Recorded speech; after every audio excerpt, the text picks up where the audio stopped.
Kepark's eyes fluttered open, blinking against the harsh light of the hospital room. Confusion clouded his mind as he struggled to piece together his surroundings. Memories of his encounter with a human hunter flooded back to him, followed by the sensation of losing consciousness in the darkness of the cave. Before he could make sense of it all, two figures dressed in black suits entered the room, their presence imposing. Who are you?" Kepark managed to croak, his voice hoarse from disuse. The human female, Patricia Martinez, stepped forward, her expression unreadable. "I am Special Agent Patricia Martinez, and this is Special Agent Gromp Wall, Alliance Intelligence," she explained, presenting her badge while gesturing to the stocky figure beside her. "We're here to offer you a choice, Kepark." The mention of his name sent a shiver down Kepark's spine, his instincts on high alert. "What choice?" he demanded, his voice tinged with suspicion. "And where am I?"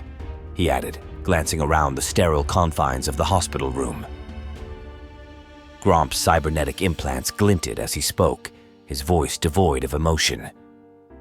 "You're not alive, Kepark, last member of the Yonic Assassins Guild, per your last transmission," he stated matter-of-factly as he projected Kepark's final recording on a screen card hovering over his right side.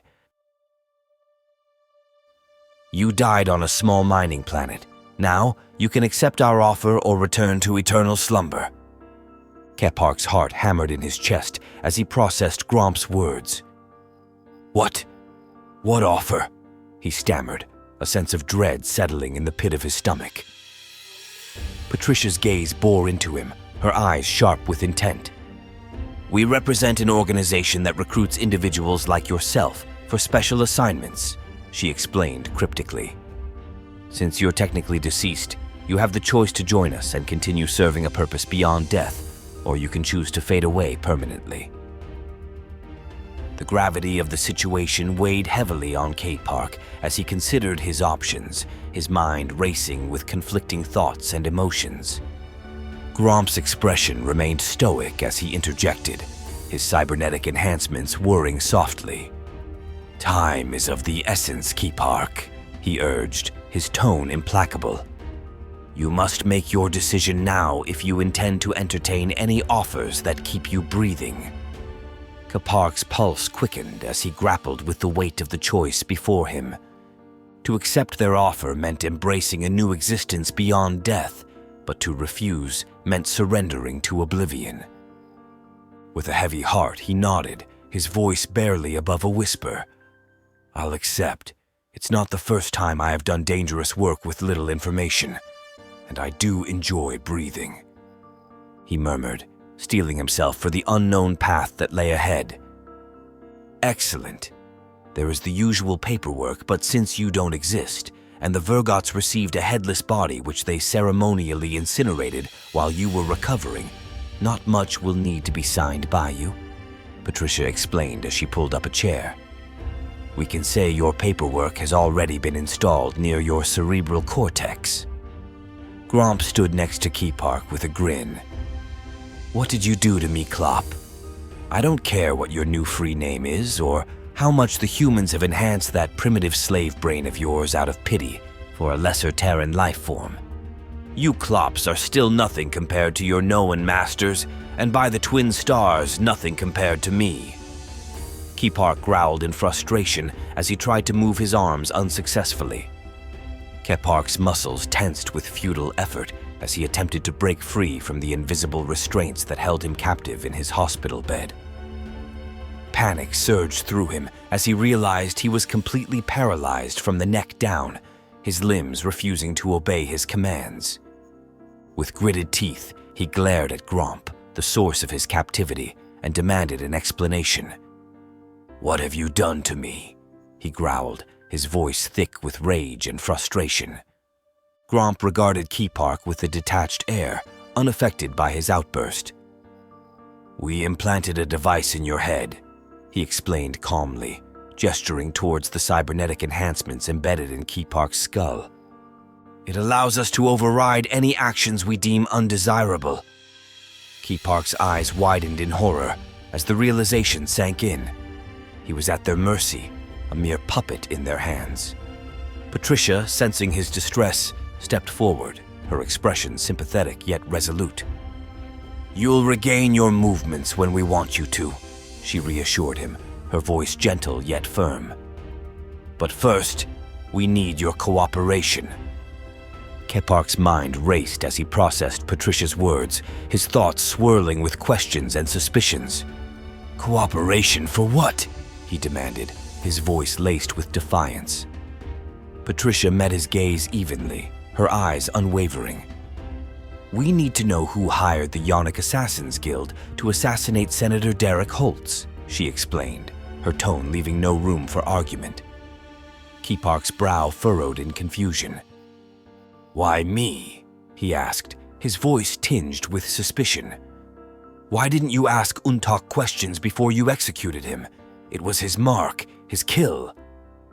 Gromp stepped forward, his cybernetic implants whirring softly as he spoke. "Because, Kepark," he interjected, his tone matter of fact, "we already did ask him. The answers were unsatisfactory. You can provide us with the answers we seek." Kepark's gaze hardened as he mulled over their request, his mind racing with possibilities. "I'll tell you what I know," he offered reluctantly, "but it won't be enough." Patricia's expression softened slightly, a glimmer of understanding in her eyes. "The reason you are still among the living is because you are going to get the information you don't know," she replied, her voice tinged with determination. Gromp stepped away from Kepark's bed as he began to explain. "Saying the contract came from out of the second solar system within Prozinuth-Terran space, it was the Prozinuth Empire who did it, is not enough. We already know that. It's too simple for such a complex operation. Why Senator Holtz specifically? Who exactly in Prozinuth-Terran space ordered it? What motives? Other than his death, how does the Prozinuth-Terran Empire prosper from the death of one senator?" As Kepark listened to Patricia and Gromp's explanations, a sense of unease settled in the pit of his stomach. The pieces of the puzzle began to fall into place, revealing a larger, more sinister plan at play. "So, you want me to be a spy?" he stated flatly, his voice tinged with skepticism. "To gather intelligence on potential threats to the Alliance." Patricia nodded, her expression grave. "Exactly," she confirmed. "Your unique skills as an assassin make you a valuable asset in uncovering vital information." Kepark's jaw clenched as he mulled over the implications of their proposal. "I'm not a spy," he protested, his voice firm. "I'm a warrior, trained to fight and kill." Patricia's gaze softened with understanding. "We know," she reassured him. "But in this war, information is just as crucial as firepower." Kepark grudgingly acknowledged the truth in her words, knowing that he had little choice but to comply with their demands. Kepark inquired with genuine interest. "Is it a war, then? Did the assassination of your senator trigger a second Prozinuth-Terran war?" Patricia calmly replied with a sigh of relief. "No, at least not yet. But there are other factors apart from the assassination that seem to be pushing things in that direction. We are trying to avoid another galactic war." Kepark grumbled in frustration of being kept in the dark. "What other factors?" Patricia did not answer as she stood up. With a heavy sigh, Kepark resigned himself to his fate, steeling himself for the challenges that lay ahead. Gromp's voice broke through Kepark's thoughts, pulling him back to the present. "You'll have time to rest before your briefing. Then you will get the information you need to do what is required," he stated, his tone matter of fact. "Your new team will be assembled in a few days." Kepark nodded, the weight of their conversation still heavy on his mind. "Where am I?" Kepark asked again suddenly, a flicker of confusion crossing his features. Patricia offered him a reassuring smile. "You're in an Alliance hospital on Glicken 5, she explained. "You'll be safe here while you recover." As Kepark settled back into his bed, exhaustion washing over him, he couldn't shake the feeling of apprehension that lingered in the back of his mind. 5 days later, Kepark was escorted out of the hospital by Gromp. The weight of his new battle armor pressing against his shoulders, he couldn't help but feel a surge of resentment bubbling within him. "So now I'm supposed to play the role of a spy," he muttered bitterly, his voice laced with disdain. "How desperate is the Alliance to resort to using an assassin and a Klopp slave for their dirty work?" Gromp's gaze hardened at Kepark's words, his cybernetic implants glinting ominously in the dim light of the corridor. "Watch your tongue, Kepark," he warned, his tone stern. "You may have fallen from grace, but that doesn't give you the right to disrespect your superiors."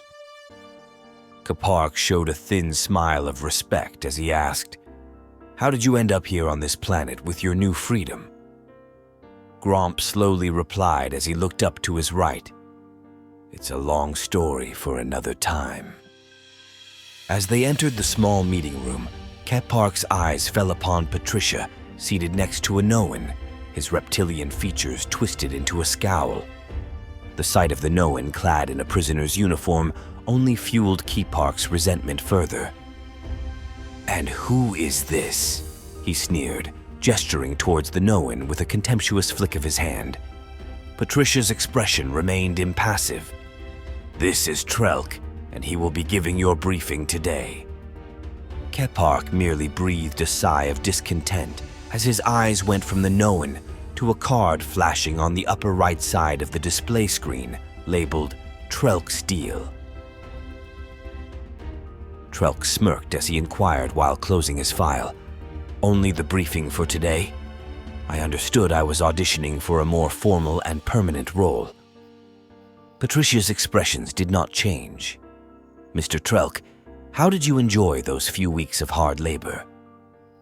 Trelk shifted in his seat. "They were not as pleasant as your company, Agent Martinez. If you are going to go into some drawn-out explanation as to my new, more comfortable arrangement will be revoked if I step out of line, save it. I am all about business, and the information I have will be vital to your new so-called team." Despite his misgivings, Kepark braced himself for whatever revelations lay ahead, knowing that he had little choice but to play his part in the Alliance's grand scheme. Trelk, noticing Kepark's hint of acceptance, stood and began the briefing. "On the monitor, you will see Tilnum, an icy moon in the second solar system of Prozinuth-Terran space. This moon is a mining camp where not just do they currently have over 10,000 humans slaving away, but it also is where the contract on the human senator originated from." Kepark grumbled. "If it's a mining colony that should have cut down on the ones who could order such a contract, probably the warden or another high-ranking officer." Trelk raised one of his slim fingers to his temple. "That would be the most logical guess. The warden is Pranik Urk." Gromp injected. "I've heard that name before. What do we know of him?" Trelk pointed to the screen. "He was the former system marshal over the Sol System occupation. If you want to know more about him, I suggest you click the card that appears on the upper right part of the screen." "For now, I can say what I know of him is after his trial, his family has been paying a steep price. But placing a contract on a human senator would profit him or his family nothing, unless it's part of something bigger where he can benefit from the dividends. I will say if it was him who orchestrated the contract, it was sloppy. It was too easy to trace it back to him." Trelk explained as he turned to face the others. "Then who would profit from that sector? It could be possible they want others to believe this Warden Urk planned everything to cover their own tracks," Patricia asked, looking directly at Trelk. "Now that is why the Verb God is here, isn't it? I figured out quickly you need someone who could get in and get out with the information if anything went wrong. But this Verb God is probably 99% brawn and 1% brain. Watch your tongue, Noan, if you don't want it ripped out." Kepark growled in response. "Relax. What I meant is with the limited information at hand," Trelk said as he gestured for Kepark to calm down. "You would need someone to go in asking the right questions without raising any suspicions. I happen to have several contacts in that sector. I've been to Tilnum before, and I do believe my negotiating skills have proven to be proficient. I'm just suggesting if I am allowed to join your little tasker, it would greatly improve its odds at getting the answers you seek." "We figured you were going to say that, and we already have an answer for you," Gromp replied as he touched his brow. "Well?" Trelk quickly asked. Gromp replied with a smile. "That 2-day visit you had at the prison clinic last week. Well, you and Kepark now have something in common other than being reptilian. Welcome to the team. You take your orders from me. We leave in a week.